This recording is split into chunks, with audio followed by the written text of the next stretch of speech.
2025년 12월 한국 경제에 울린 비상벨은 단순한 공포 마케팅이 아니라 구조적 균열을 알리는 냉정한 신호였다. 돈을 풀면 금리는 내려간다는 상식이 깨진 지금 시장은 무언의 질문으로 정책 당국을 시험하고 있다. 중앙은행이 유동성을 공급하는 순간에도 장기 금리가 오르는 이 역설은 우연이 아니라 누적된 불신의 결과다. 몇 달 전까지만 해도 안정적이던 국채 금리는 시장의 심리를 그대로 반영하며 위쪽으로 방향을 틀었다. 불을 끄기 위해 물을 뿌렸지만 시장은 그것을 기름으로 받아들였다는 사실이 문제의 핵심이다. 이 현상은 단순한 수치 변화가 아니라 금융 시스템 내부에서 무언가 부러지고 있음을 알린다. 정책은 안정을 말하지만 시장은 위험을 말하며 서로 다른 언어로 대화하고 있다. 중앙은행의 선택은 위기를 막기 위한 것이었지만 그 과정에서 신뢰라는 자산이 빠르게 소모되고 있다. 시장 참여자들은 유동성 공급의 의도를 해석하며 더 깊은 불안을 가격에 반영하기 시작했다. 지금의 금리 상승은 성장 기대가 아니라 위험 프리미엄이 붙은 결과라는 점이 중요하다. 이 위험 프리미엄은 한국 경제가 안고 있는 구조적 취약성을 냉정하게 드러낸다. 특히 부동산과 금융이 얽힌 고리는 작은 충격에도 전체를 흔들 수 있는 상태다. 정책 당국은 시간을 벌고자 했지만 시장은 그 시간을 의심의 증거로 받아들였다. 신뢰가 약해질수록 금리는 더 높은 보상을 요구하며 상승 압력을 키운다. 이는 외부 요인보다 내부 구조에 대한 질문이 더 커졌다는 의미다. 투자자들은 숫자보다 행동을 보고 말보다 정책의 반복을 기억한다. 반복된 유동성 처방은 안정이 아니라 의존을 키우는 신호로 읽힌다. 이 지점에서 우리는 단기 처방과 장기 후유증을 구분해야 한다. 지금의 선택이 미래의 비용으로 전가되고 있는지 냉정하게 점검할 시점이다. 이 이야기의 출발점은 금리가 아니라 신뢰이며 신뢰는 가장 먼저 무너진다. 이 균열의 한가운데는 부동산 프로젝트 파이낸싱이라는 거대한 시한폭탄이 조용히 째깍거리고 있다. 표면 아래에서 쌓여온 부실은 이미 금융권 전반을 긴장시키는 수준에 도달했다. 정책 당국은 시스템 붕괴를 막기 위해 선택의 여지가 없었다고 말한다. 하지만 시장은 그 선택이 문제를 해결하기보다 미루고 덮는 방식이라고 판단한다. 부실을 정리하지 않고 떠받치는 순간 책임은 사라지고 기대만 남는다. 이것이 바로 도덕적 해이라는 위험한 씨앗이 자라나는 토양이다. 넘어져도 다치지 않는다는 믿음은 더 큰 위험을 부르는 습관이 된다. 부실한 사업장은 정리되지 못한 채 유동성에 의존하며 연명하고 있다. 금융기관 역시 위험을 감수해도 결국 구제될 것이라는 신호를 읽는다. 시장의 규율은 약해지고 경계심은 점점 무뎌진다. 당위 자금을 공급하는 정책은 진통제처럼 통증만 잠시 가릴 뿐이다. 고통의 원인이 제거되지 않으면 병은 더 깊어지고 넓게 퍼진다. 반복되는 처방은 구조적 문제를 고착화시키는 결과를 낳는다. 시장은 정책의 빈도와 강도를 통해 내부 상황을 추론한다. 과도한 개입은 오히려 상황이 더 심각하다는 신호로 해석된다. 이 해석은 곧 불안으로 바뀌어 가격에 반영된다. 장기 금리는 성장보다 위험을 먼저 반영하는 민감한 지표다. 지금의 상승은 기대가 아니라 경고에 가깝다.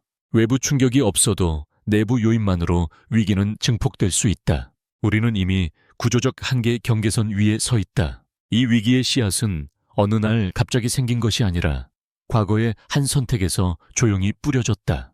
많은 전문가들은 그 시작을 대규모 재건축 사업이 멈춰섰던 상징적 사건에서 찾는다. 당시 시장 원칙대로라면 고통스러운 구조조정이 불가피했어야 했다. 손실을 감수하고 책임을 분명히 하는 과정이 시스템을 살리는 길이었다. 하지만 우리는 원칙 대신 안정을 택하며 인위적인 생명 연장을 선택했다. 단기적 공포는 잠재웠지만 장기적 규율은 그 순간 무너졌다. 이 결정은 크기만 크면 구제된다는 위험한 신호를 시장에 남겼다. 참여자들은 위험 관리보다 몸집 키우기를 더 합리적인 전략으로 인식했다. 그 결과 사업성 검증은 뒷전으로 밀리고 무분별한 확장이 이어졌다. 정리되었어야 할 부실은 유동성에 의존하며 시스템 안에 남아있었다. 작은 종기는 제거되지 못한 채 더 깊숙이 퍼지기 시작했다. 시간이 흐를수록 치료 비용은 기하급수적으로 커졌다. 정책은 반복되었고 시장은 그 반복을 학습했다. 학습된 시장은 구조 조정보다 버티기를 선택했다. 이때부터 위기는 한 부문이 아닌 경제 전반의 문제로 번졌다. 건설과 금융의 경계는 흐려지고 위험은 서로 전이되었다. 시스템은 점점 복잡해졌지만 회복력은 오히려 약해졌다. 과거의 결정은 현재의 선택지를 점점 좁히고 있다. 지금의 부담은 미래로 미룰수록 더 무거운 대가가 된다. 우리는 이미 되돌릴 수 없는 지점에 가까워지고 있다. 그렇다면 정책 당국은 왜 이렇게까지 무리한 선택을 반복할 수밖에 없었을까라는 질문에 도달한다. 그 답은 한국 경제가 부동산과 건설에 지나치게 의존해온 구조에서 찾을 수 있다. 한 산업의 흔들림이 곧바로 금융과 소비 전반으로 번지는 취약한 연결 구조다. 이 구조 속에서 부동산 가격 하락은 단순한 조정이 아니라 공포로 인식된다. 정책 결정은 경제 논리뿐 아니라 정치적 부담과도 깊게 얽혀 있다. 표심과 연결된 자산 가격은 언제나 가장 민감한 변수로 작용해왔다. 중앙은행의 독립성 역시 이런 압력에서 완전히 자유롭지 못하다. 물가 안정이라는 본래의 목표는 종종 단위 안정이라는 명분에 밀려난다. 그 결과 정책은 일관성을 잃고 상황 대응식으로 변한다. 시장은 이 변화를 불확실성으로 받아들이고 위험 평가를 다시 한다. 불확실성은 곧 비용이 되어 금리와 환율에 반영된다. 이렇게 구조적 의존은 정책의 선택지를 스스로 제한한다. 부동산 엔진 하나에 의존한 경제는 속도를 잃을수록 더 위험해진다. 엔진이 멈출 수 있다는 공포가 합리적 판단을 흐리게 만든다. 그 공포는 당이 처방을 반복하게 만드는 가장 강력한 동기다. 하지만 반복은 중독으로 변하고 중독은 회복력을 약화시킨다. 정책의 목적과 수단이 뒤바뀌는 순간 위험은 가속된다. 시장은 원칙보다 개입을 기대하는 방향으로 재편된다. 이때부터 자정 기능은 서서히 작동을 멈춘다. 구조적 의존은 위기의 근원이자 동시에 탈출을 막는 족쇄다. 그렇다면 이 구조적 위기를 끊어내기 위해 세계는 어떤 선택을 해왔는지를 살펴볼 필요가 있다. 역사적으로 금융 시스템이 마비되었을 때 반복적으로 등장한 해법이 있다. 그것은 부실을 숨기지 않고 한 곳에 모아 드러내는 고통스러운 방식이다. 이 방식은 단기적 충격을 감수하는 대신 장기적 회복을 선택한다. 핵심은 시간을 벌기보다 문제를 분리하고 정리하는 데 있다. 부실 자산을 격리하면 정상 자산은 다시 숨을 쉴 공간을 얻는다. 손실을 인정하는 순간 시스템은 비로소 현실을 반영하기 시작한다. 고통을 미루지 않을수록 회복의 속도는 빨라진다. 해외 사례들은 이 원칙을 반복해서 증명해왔다. 위기 대응에서 중요한 것은 규모보다 태도다. 시장은 해결 의지와 원칙을 가장 먼저 평가한다. 분명한 기준이 제시되면 불확실성은 빠르게 줄어든다. 불확실성이 줄어들면 위험 프리미엄도 자연스럽게 낮아진다. 이것이 고통을 감수하는 선택이 결국 비용을 줄이는 이유다. 물론 이 과정은 정치적으로도 사회적으로도 쉽지 않다.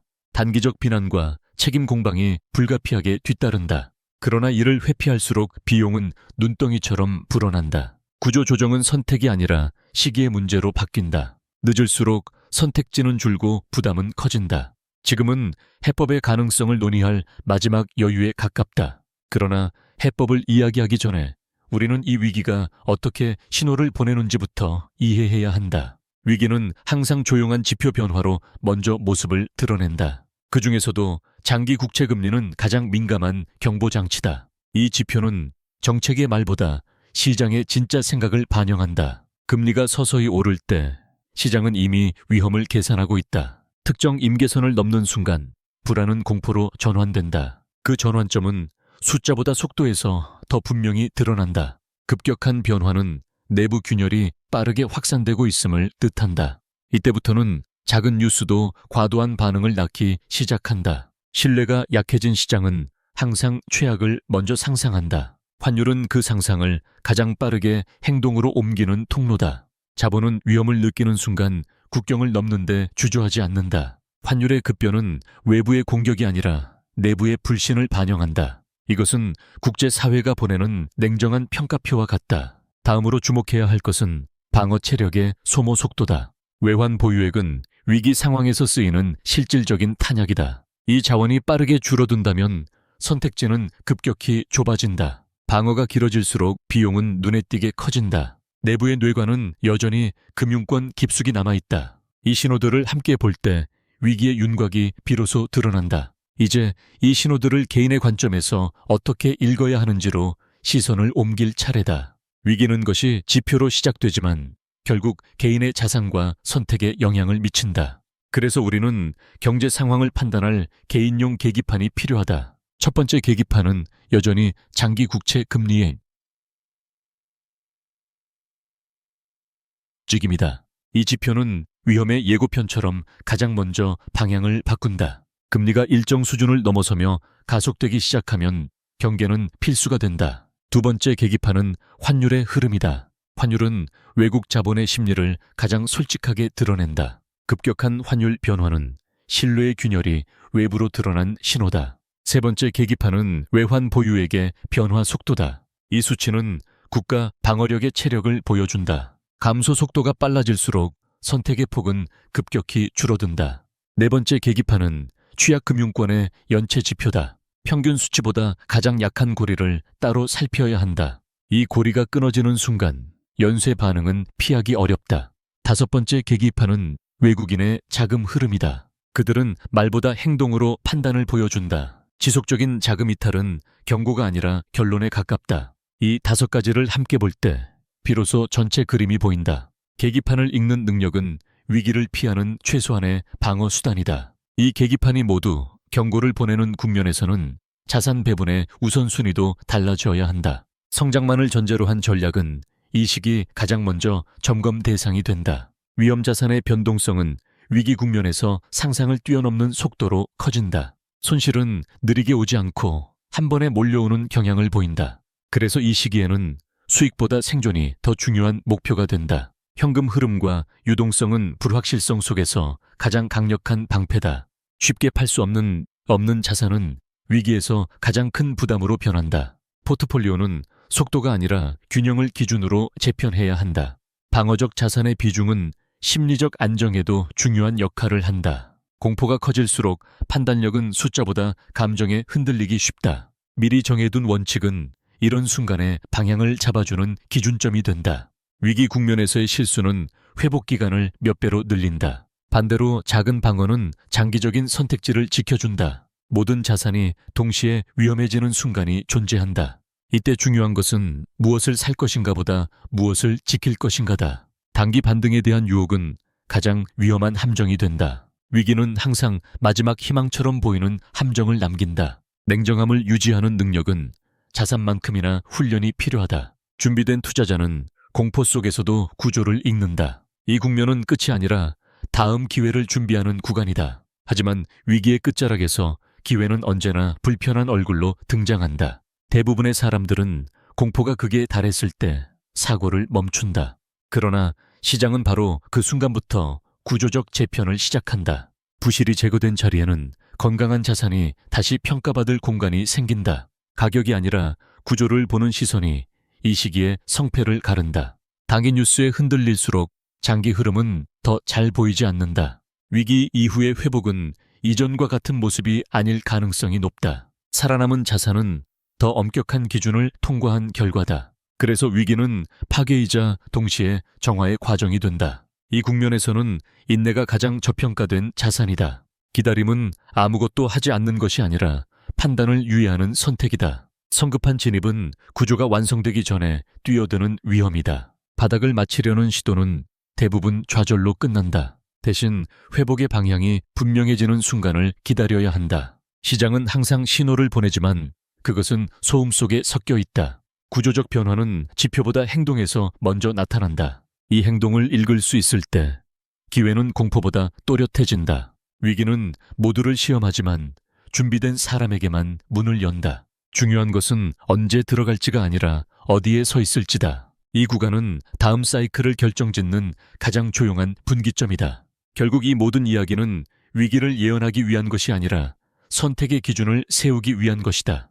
경제 위기는 피할 수 없는 자연재해가 아니라 인간의 판단이 누적된 결과다. 그렇기에 대응 역시 공포가 아니라 이해에서 출발해야 한다. 지금의 신호들은 아직 결말이 아니라 방향을 보여주는 단계다. 방향을 읽을 수 있다면 속도는 조절할 수 있다. 가장 위험한 상태는 아무 일도 없을 것이라 믿는 확신이다. 반대로 모든 것이 끝났다고 단정하는 비관도 해답이 아니다. 균형 잡힌 시선만이 극단적인 선택을 피하게 만든다. 위기는 준비되지 않은 사람에게는 파괴지만 준비된 사람에게는 시험이다. 시험은 언제나 결과보다 과정에서 많은 것을 드러낸다. 우리가 확인해온 지표들은 미래를 단정하지 않는다. 그것들은 단지 가능성을 좁히고 선택의 범위를 정리해줄 뿐이다. 이 계기판을 꾸준히 점검하는 습관이 가장 현실적인 대비책이다. 거창한 예측보다 작은 점검이 더 큰 차이를 만든다. 위기의 한가운데서도